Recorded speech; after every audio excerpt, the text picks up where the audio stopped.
turnovers that you commit unabated. Very nice pass and a nice finish for Derrick Jones Jr. as the Clippers strike first blood. Yeah, one way to attack this Thunder defense is to get them moving side to side, find the gaps and slots to see if you can get some touches, just like on that play. Lou Dort on the wing for three on the year, has struggled but comes in with good form now. 17 of his last, and the Thunder come away with a loose ball. Well, some seem to think, especially with Lou Dort, he's kind of going back to the mean and Norman. Gilgeous-Alexander draws the double. Great ball movement. Great closeout by Leonard. Holmgren on the move. The contested 15-footer settles in.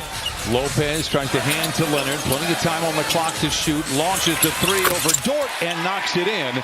And Kawhi Leonard now was 11 of 19 last night. He had 34. And Kawhi gets his first bucket tonight.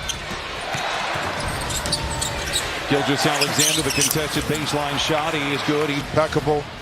Second jump. Unmatched, that time able to get it back up and in. Hartenstein from below the foul line. Kawhi, leaping grab made by Collins. Right to the rim. Holmgren left alone. That provokes a three. It is good. And Chet Holmgren is 3 for 4. Get a stop. Oklahoma City had made 6 straight buckets. Now Lopez goes to work on Holmgren, sends it back outside to Jones for the wing three, and it falls. Thunder have their lead cut down to 7. They have the second most double-digit leads in the first quarter, trailing only San Antonio in that category. So they can get off to hot starts, and they're very tough to play from behind as Shai Gilgeous on the block. They know what they're doing. And a turnover there, this is what you don't want to see. Holmgren punches a team like this is that even though the minutes may be sparse, you get them, you learn experience, and you can utilize that as your career moves on. Jalen Williams goes back to Gilgeous-Alexander, tries to drive on Miller and does, swivel to the rim and lays it in. See if he would get the MVP, but if you told me he finishes with a lot of votes. What about Cade? Again, he was probably the front runner of this. Recovered by Gilgeous-Alexander, goes in on Sanders. Mathurin recovers to block the shot. The look away towards OKC's bench. What was that about? Talk to Tony about that, man. I don't like that end part. It's all about how you end it, man. Back out there, picked up by Lopez. Full head of steam down the lane. Wild shot, no. Rebound back, tap back outside. Drive inside. He's good by Mitchell, and it's 36-23 in favor of Oklahoma City. Brian, you know what? And I wholeheartedly agree with you on the dead ball turnover. But the problem with this OKC team is you don't get shots at the rim. They out-possession you, and it's hard for you to make that up. Wholeheartedly agree with you on the dead ball turnover. But the problem with this OKC team is you don't get shots at the rim. They out-possession you. Miller. Late in the clock. Tries to drive on Mitchell. Oh, that heavy step and lays it in. And Oklahoma City trying to pull away. Isaiah Joe, one of the great corner shooters in the NBA, knocks it down. Top 3. An unselfish leader. Makes it a lot easier to coach. We needed that one right there. And that's playing on the string right there on the offensive end by the Clippers. Nicholas Batum fading a little bit more in that deep corner to receive that pass from Jordan Miller. Hartenstein behind the back to Joe. Launches the 20-footer. It is good as well. Seen some juggled lineups. How about Oklahoma City? They've had 30 different starting lineups. First team in NBA history to have 30 different starting lineups and win over 60 games. Chet Holmgren continues to smolder. He's 6 of 7. He's got 17. And the Thunder have the last 9 of the game. Collins from the wing to the lane. Ladles it to Lopez, who flushes it. Clippers just 37% from the field. Thunder 19 of 30. Make it 20 of 31.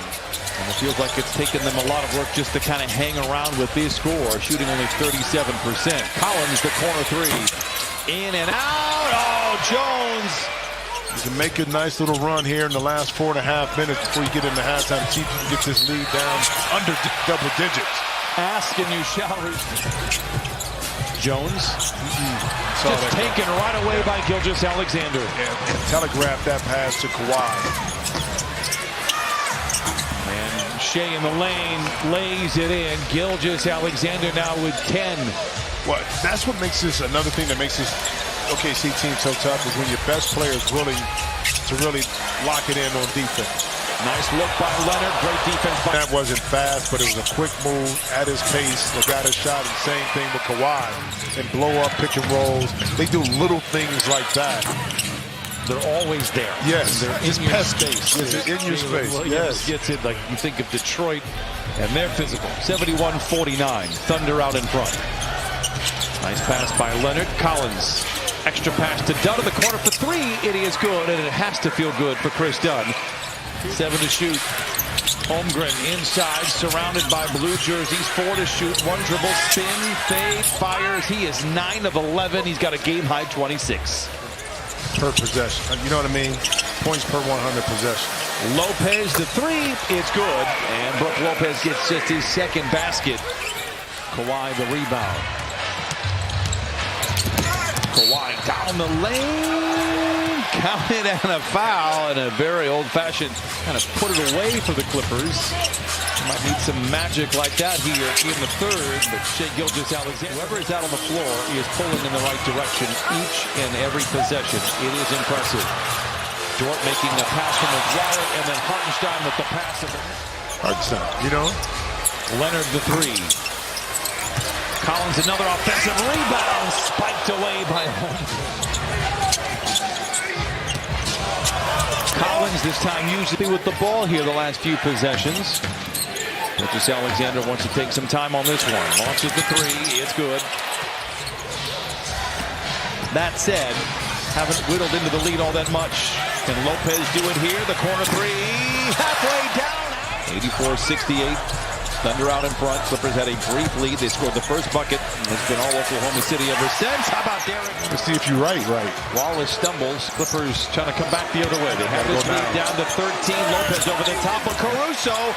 Making some noise. 9 of 14 here in the third. Miller had a good first half. Has a good start to the third quarter. 87-75. 3-0. Clippers showing some fight here in the second half. This is a problem. Gilgeous-Alexander, the 3. It rattles it. Clippers got to hold the forts out here. Felt like they were right there, and then just like that, Oklahoma. This page is paying off for them. We saw it firsthand last week. Yep. Williams all alone inside. Easy 2 for 1. For the Clippers in this fourth quarter, can they get back into it? They lob it to Hartenstein. Spins, puts it up, and takes his time against Hartenstein, bouncing away, counted and a foul. Backing down on Sanders. Good defense by Kobe Sanders right there. Not letting him turn around. Yep. Here's Isaiah Joe, the wing 3. It's good. You do. 99-83. Williams accelerates down the lane, offline. Hartenstein the rebound and the big finish. Where the offense won't stop and the ball gets in his hands. Mentioned Joe, a great corner three-point shooter. Again, that's his second. Maybe trying to pull away here. Clippers have to hang tough. Done. Nice play inside to Miller. Can you chip away? But I mean, it's easy for us to say up here, but it's this end of the court where you got to string together 3-4 defensive plays to really give yourself a chance on the offensive end, and they just move the ball so freely. You know, versus this team, what do you take away? Make you be uncomfortable at 7 foot trying to put the ball down on a smaller opponent. Collins trying to use his footwork and does count it. Tend to see sometimes the mental mistakes, the missed assignments at the end of the synergy is a challenge. And on top of it, coming Howard, thank you for all your work this year. 115-92. I think it's Coach of the Year. I think he's outstanding. No doubt. So when I say that he goes up against a coach in Mark Daigneault, that's not to say. I mean, they've been tracking this thing ever since the team has kind of made their turnaround, kind of projecting where they could end up and land, and now they really have. Versus a game that had like all-stars scoring 50 back and forth. You can have that argument. That's fine. No, I got you.